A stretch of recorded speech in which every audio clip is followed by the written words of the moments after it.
창세기 12장에 아브라함의 기록이 시작이 됩니다.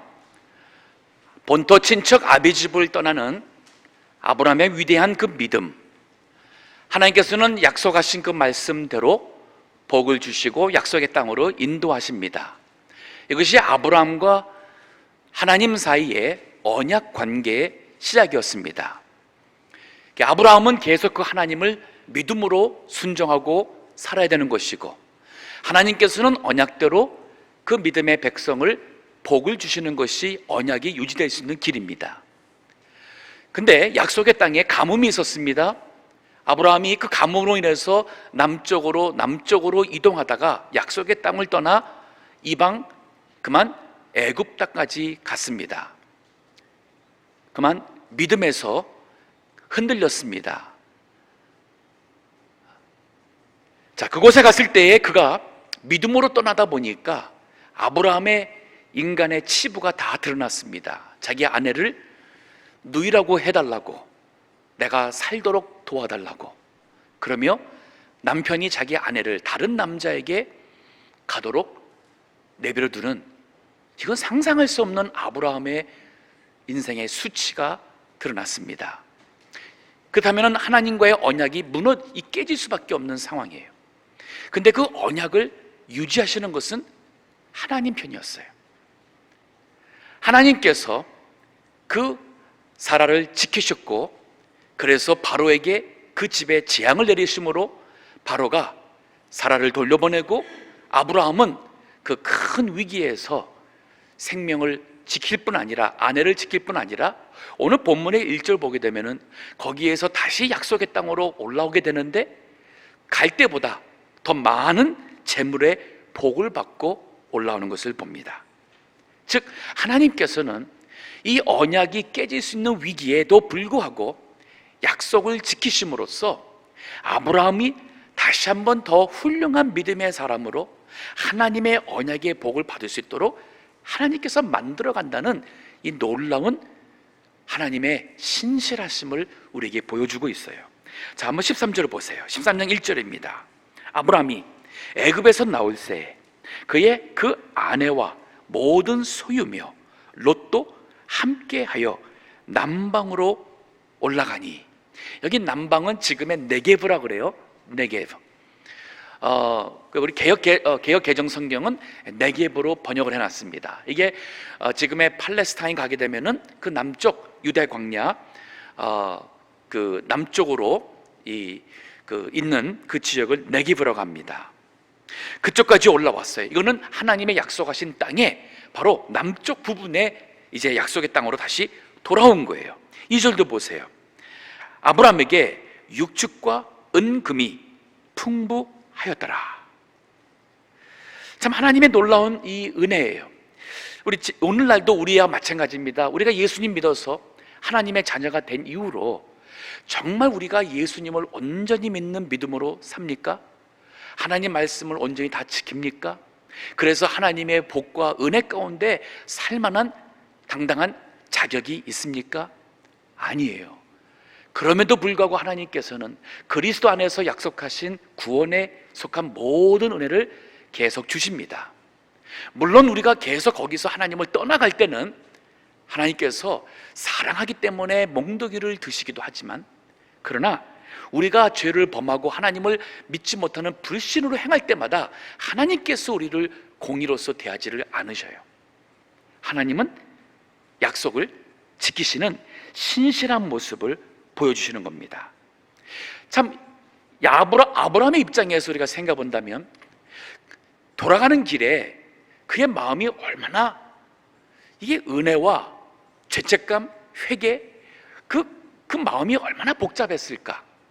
내려갈 때는 하나님을 믿지 않는 세상적인 마음으로 살겠다고 갔는데, 지금 올라오는 그 걸음은 자신이 이렇게 은혜를 받을 수 없음에도 불구하고 하나님께서 다시 약속의 땅으로 인도해 가시면서 가족과 그리고 재물, 더 많은 이 복을 하나님께서 주셨으니, 그가 가면서 무엇을 깨달았겠어요?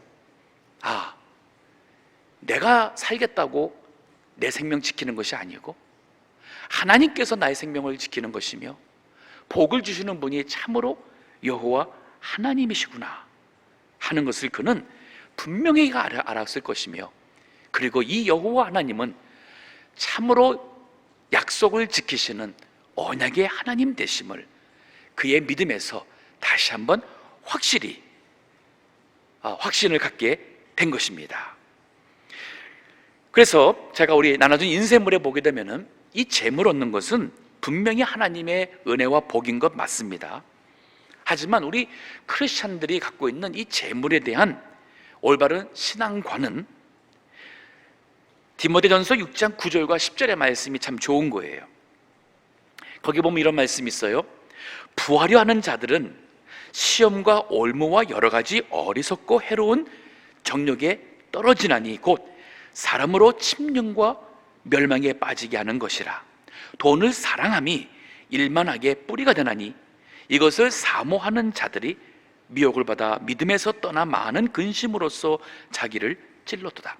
문제는 부자가 부하려 하는 자의 자가 문제인 것이고, 돈을 사랑한 것이 문제고, 또 이 돈을 사모하는 것이 문제예요.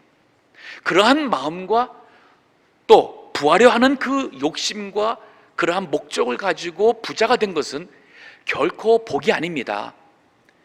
그것은 반드시 그 사람에게는 영적인 침륜과 멸망에 빠지게 되는 원인이 될 것입니다. 그래서 우리 자녀들 믿음 생활 안 하는데 사업이 너무 잘 되도록 기도할 필요 없어요. 차라리 실패하는 것이 나아요. 실패해서 누군가에게 매달릴 수밖에 없는, 그래서 기도함으로써 하나님께 돌아온다면 그것이 복인 거예요.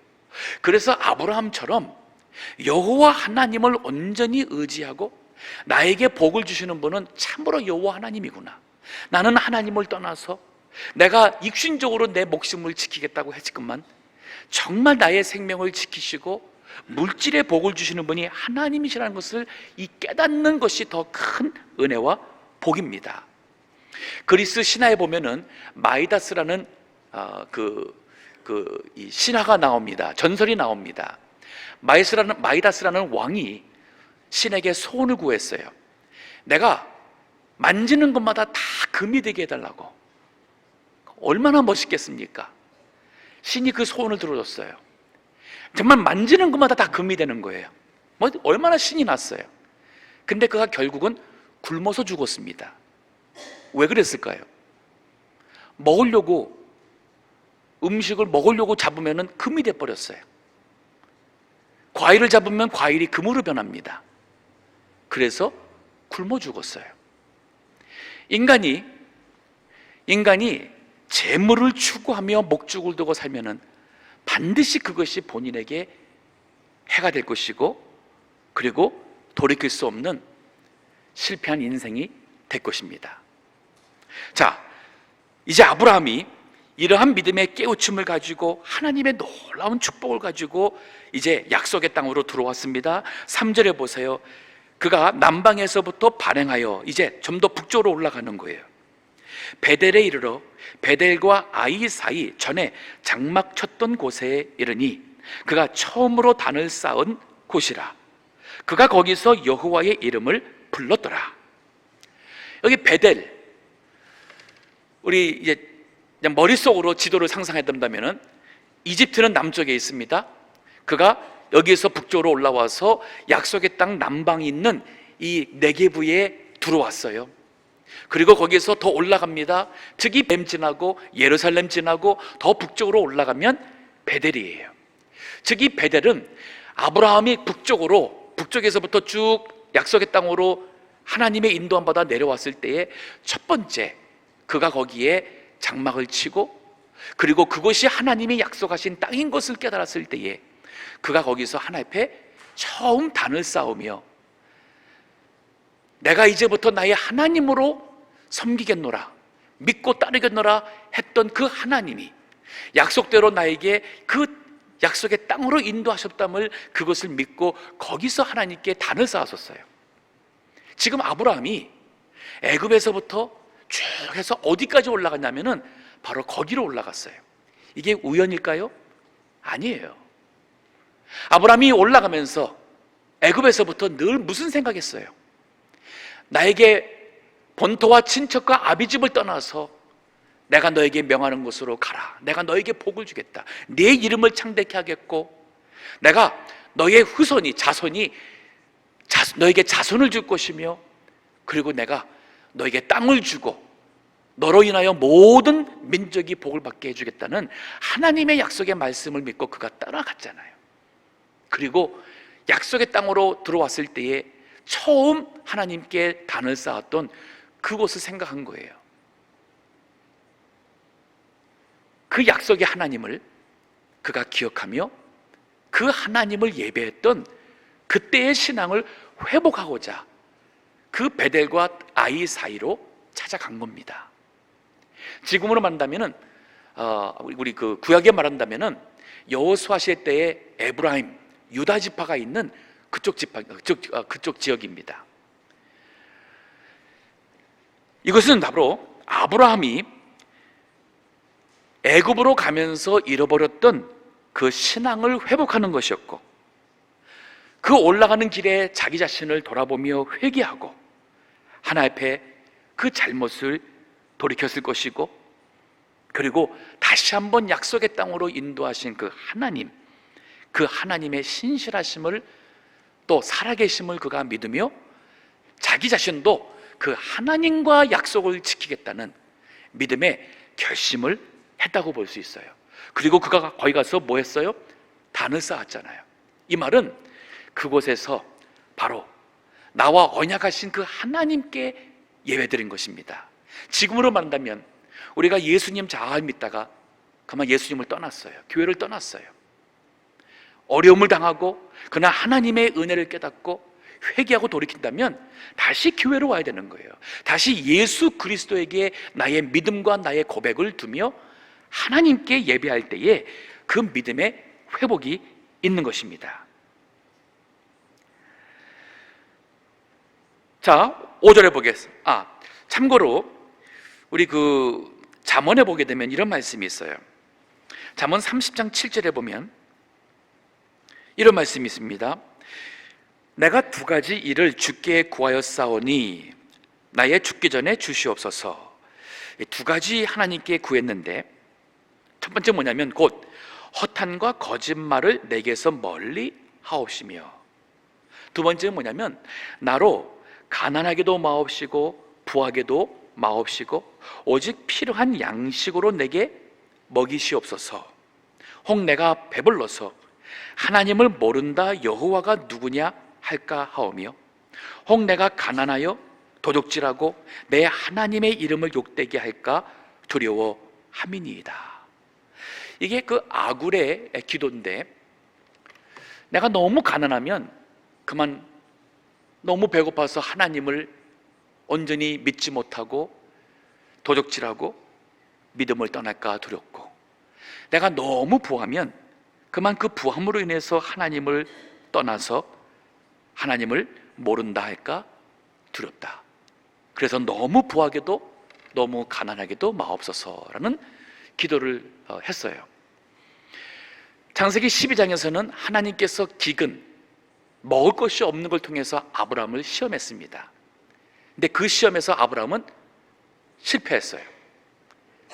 13장에 와서는 하나님께서 그럼에도 불구하고 물질에 복을 주었어요. 그 복이 너무 많아가지고 이제는 아브라함과 조카 롯이 그 하나님의 약속의 땅에서 같이 있기에는 땅이 너무 적은 거예요. 즉 너무 부자가 되어서 이 풍부의 시험이 왔습니다. 그 시험을 아브라함이 어떻게 이겼는지, 참 아브라함은 그 모든 부를 감당할 수 있는 믿음의 사람으로 그만큼 자랐습니다. 즉 이 세상 살아가면서 우리의 믿음의 그릇과 세상의 복이 같이 가야 돼요. 믿음의 그릇은 커져가지 않은데 세상적으로 성공하고 세상적으로 인정받게 되면 오히려 그것이 해가 될 수 있어요. 하지만 아브라함과 같이 믿음이 자라는 과정에서 그 그릇이 커진 만큼 하나님께서 주신 물질은 오히려 하나님 나라에 유익하게 쓰임받게 되는 것입니다. 자, 오늘 본문에 와서 이제 이 아브라함이 당하는 이 풍부의 시험에 대해서 한번 보겠습니다. 5절입니다. 아브라함의 일행 롯도 양과 소와 장막이 있으므로 그 땅이 그들의 동거함을 용납지 못하였으니 곧 그들의 소유가 많아서 동거할 수 없음이러라. 자, 롯도 복 받았어요. 하나님과 언약 맺은 것은 아브라함이었습니다. 롯이 왜 복 받았어요?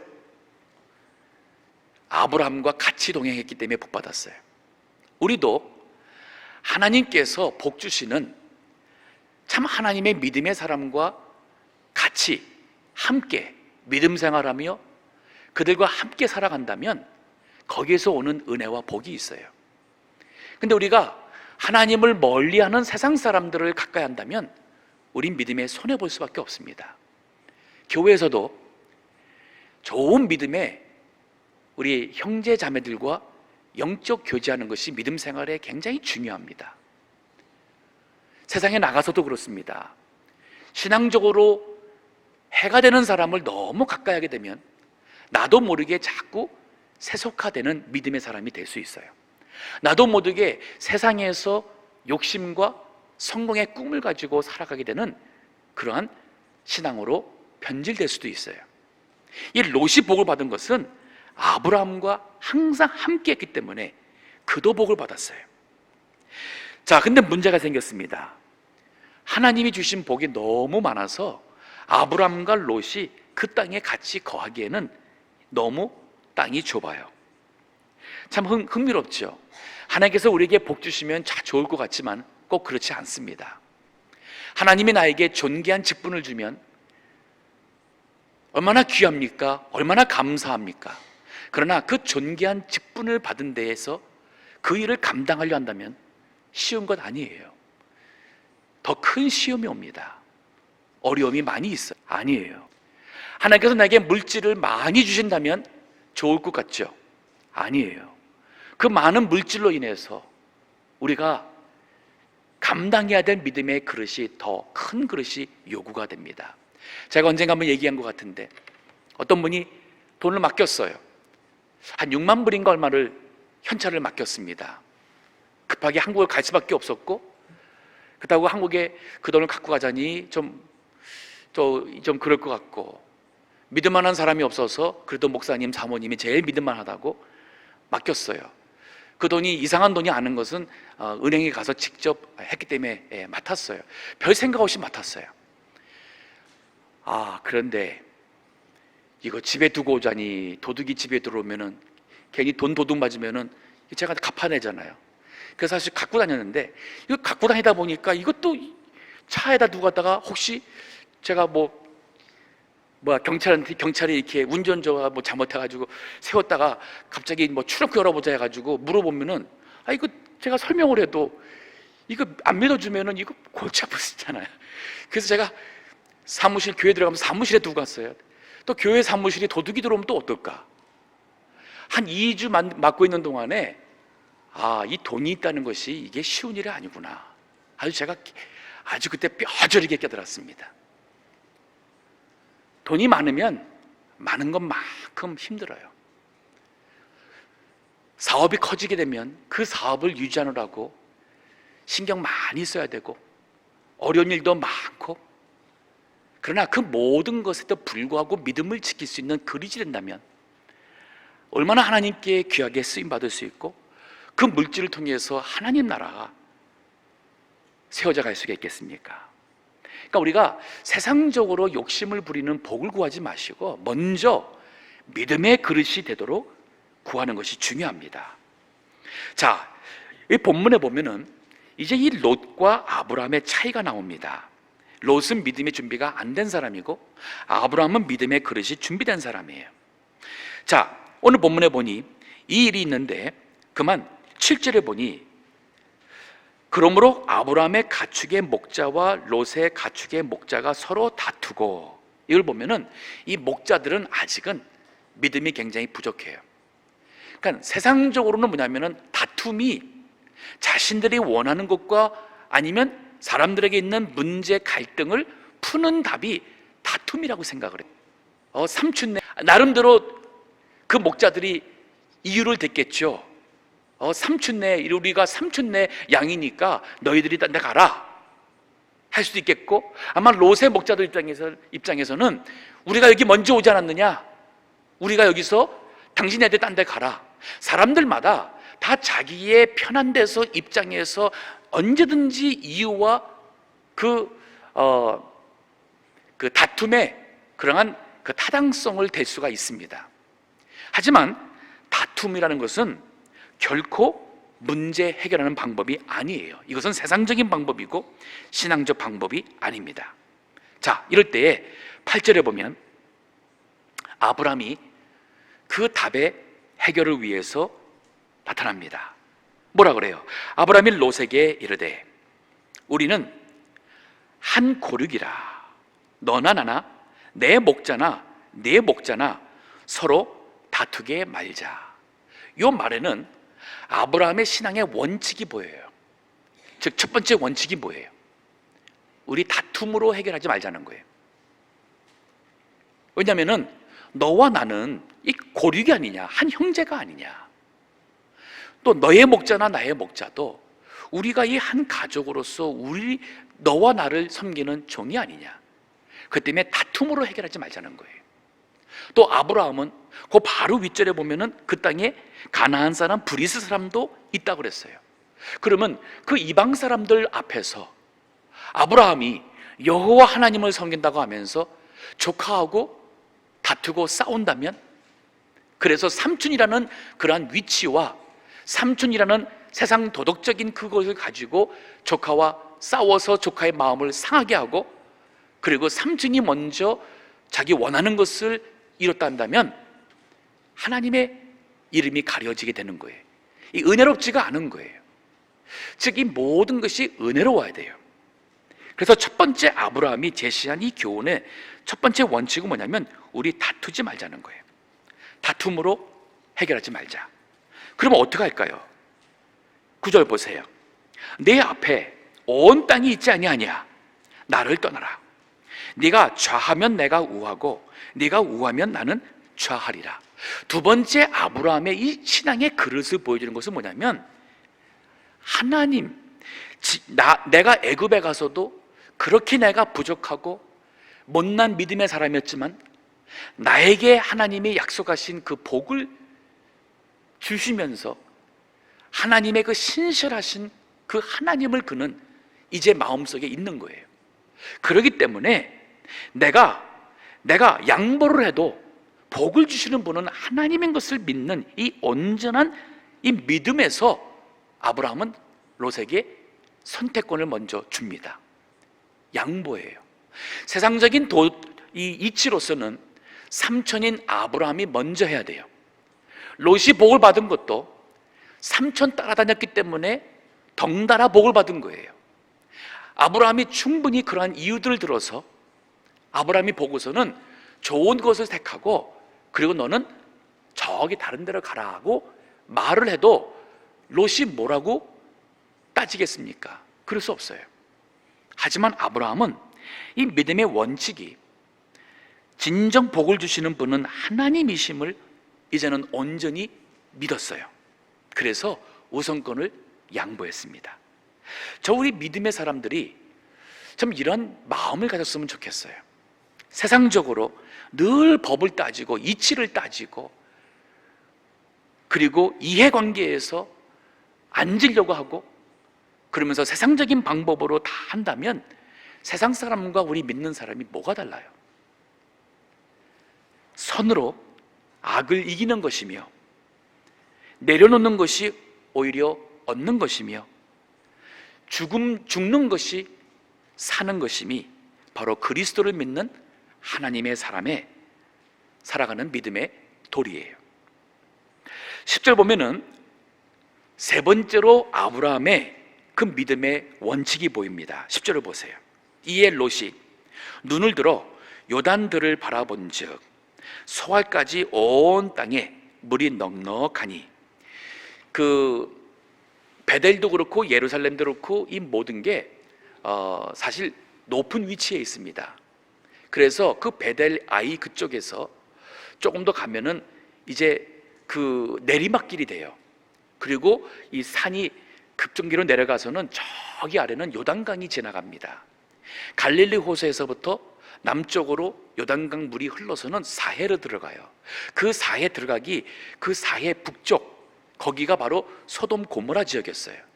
그러니 요단강이 지나가니까 거기에는 항상 나무가 있고 풀이 있었어요. 보니까 소돔 고모라의 문명이 시작이 되었습니다.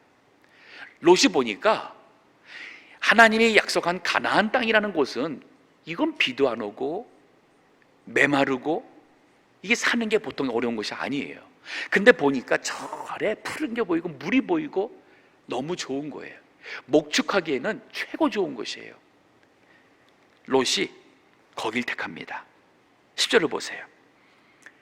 여호와께서 소돔과 고모라를 멸하시기 전이었던 거로 요단에 여호와의 동산 같고 애굽 땅과 같았더라. 그러므로 롯이 요단 온 들을 택하고 동으로 옮기니 그들이 서로 떠난지라. 아브람은 가나안 땅에 거하였고 롯은 평지 성읍들에 머무르며 그 장막을 옮겨 소돔까지 이르렀더라. 소돔 사람은 악하여 여호와 앞에 큰 죄인이었더라. 롯은 어떤 사람이에요? 롯은 세상적인 가치관을 가지고 자기 이기심을 가지고 이 세상 살아가는 세상 사람과 비슷한 사람이에요. 그는 믿음의 그릇이 지극히 작다고 보겠습니다. 아브라함은 그렇지가 않았어요. 롯을 먼저 보내고 아브라함은 그 가나안 땅에 머물렀다 그랬습니다. 그 가나안 땅이 어느 땅이에요? 12장에서는 기근이 있어가지고 거기서 굶어 죽을 뻔했던 땅이었습니다. 그렇지만 거기는 하나님의 약속의 땅, 축복의 땅이었어요. 혹시 이제 성지순례를 하시게 되면은 아시겠지만은 지금도 그 이스라엘이라는 팔레스타인 지역에 가게 되면요, 우리 한국보다 못해요. 제가 말한 것이 뭐냐면 나무나 풀이나 물이나 모든 걸 조건을 본다면 결코 우리 한국보다 좋은 땅 같지는 않아요. 근데 왜 거기가 왜 축복의 땅입니까? 하나님이 함께 하시기 때문에 축복의 땅이에요. 많은 사람들이 축복의 땅이라는 개념이 세상적으로 모든 게 조건이 좋은 것이 축복의 땅이라고 생각을 해요. 아니에요. 아무리 그게 협박한 사막 같은 황야 같은 지역이지만 하나님의 약속이 있고 하나님께서 함께 하신다면 그것이 바로 축복의 땅이에요. 오늘날도 마찬가지입니다. 우리가 하나님의 약속하신 곳에 머물고 그래서 주님이 우리와 함께 하시면 그것이 바로 축복된 삶이에요. 하나님을 떠나서 아무리 세상적으로 좋은 환경 속에서 많은 것을 가졌어도 그것은 복이 아닙니다. 그러니까 이게 예수님 믿는 사람과 안 믿는 사람의 세상을 보는 관점이 이게 다 다른 거예요. 롯은 비신앙적 양심을 가진 자로서 세상이 주는 풍요와 보장과 이권을 택했습니다. 아브라함은 기근을 피해 애굽으로 갔던 그 실패를 통해서 다시는 그 실패를 반복하지 않았어요. 롯이 좋은 것 같지만은 나는 이 땅에 머문다. 이게 바로 그가 가나안 땅에 머물렀다라는 이 말씀이에요. 참 얼마나 멋진지 몰라요. 즉 아브라함은 믿음이 있는 사람이었고 그 믿음이 자라는 사람이었습니다. 그러기에 그는 참으로 복을 받을 만한 사람이었어요. 야고보서 1장 15절 16절 욕심이 잉태한 즉 죄를 낳고 죄가 장성한 즉 사망을 낳느니라. 내 사랑하는 형제들아 속지 말라. 온갖 각양 좋은 은사와 온전한 선물이 다 위로부터 빛들의 아버지께로서 내려오나니 그는 변함도 없으시고 회전하는 그림자도 없으시니라. 좋은 은사, 온전한 선물이 우리 빛의 아버지 되신 하나님에게서 위에서부터 온다 그랬어요.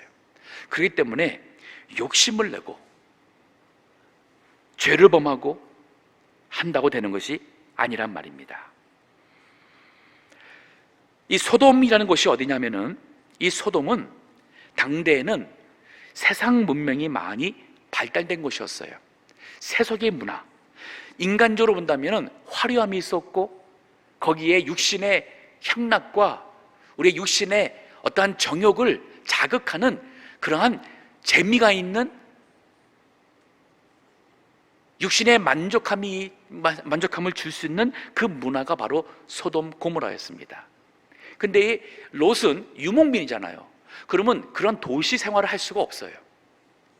들에서 살아야 됩니다. 근데 롯이 요단 들을 택했다가 점점 소돔으로 간 걸 보면은, 롯은 그 세상이 주는 이 향락의 그 맛에 그는 점점 그 세계로 들어갔습니다. 마지막입니다. 14절 보세요. 롯이 아브라함을 떠난 후에 여호와께서 아브라함에게 이르시되, 너는 눈을 들어 너 있는 곳에서 동서남북을 바라보라. 보이는 땅을 내가 너와 네 자손에게 주리니 영원히 이르리라. 언제 하나님이 이 말씀을 다시 하셨어요? 이거는 재확인입니다. 12장에서 주셨던 약속에 대한 재확인이에요. 왜 주셨어요? 롯이 떠났습니다. 아브라함은 약속의 땅을 떠나지 않고 그곳에 머물렀어요. 믿음으로 이기면 하나님께서 우리에게 이렇게 복을 주시는 거예요. 눈에 보이는 동서남북을 주님이 다 주시겠다 그랬어요. 그리고 16절, 내가 네 자손으로 땅에 티끌 같게 하리니, 사람이 땅에 티끌을 능히 셀 수 있을진데 셀 수 없죠. 바로 그 말이에요. 네 자손도 세리라. 즉 자손도 셀 수 없다는 말입니다. 너는 일어나 그 땅을 종과 횡으로 행하여 보라. 내가 그것을 네게 주리라. 하나님이 이렇게 약속을 하셨어요. 그리고 맨 마지막 절에 이에 아브라함이 장막을 옮겼습니다. 그 베델과 아이 거기는 산악지대라서 살기에 목축하기에는 썩 좋은 지역이 아니었어요. 그래서 약속하신 그 약속의 땅 안에서 그가 장막을 옮겼습니다. 헤브론이에요. 헤브론은 남쪽으로 내려왔습니다. 거기에는 우물들이 있었어요. 이 브엘세바와 그쪽에는 물이 있고 했기 때문에, 여기 보니까 헤브론의 이름에 헤브론에 있는 마물의 상수리 수풀에 이르러 하세요. 수풀이라는 얘기는 거기에 물이 있다는 얘기예요. 거기에 거하며 거기서 여호와를 위하여 단을 쌓았더라. 이제는 약속의 땅을 떠나지 않고, 근데 그 약속의 땅에도 하나님께서 아브라함에게 필요한 것을 충족시킬 수 있는 수풀이 있었어요. 그리고 그 헤브론에 가서 그가 거기에서 하나님께 단을 쌓으며 예배했습니다. 중요한 포인트는 우리도 예수님 믿어서 하나님과 언약 백성이 되었어요. 믿음 지켜야 돼요. 하나님과 약속 지켜야 돼요. 그러면 하나님께서도 약속을 지키십니다. 복을 주십니다. 하나님이 함께하는 곳이 바로 축복의 땅입니다. 아브라함처럼 우리도 믿음이 자라서 하나님이 약속하신 모든 복을 다 받으시고 그 복으로 하나님의 일에 더욱더 쓰임 받으시고 하나님의 영광 되시는 우리 축복된 모든 성도 되시기를 주의 이름으로 축원합니다. 기도하겠습니다.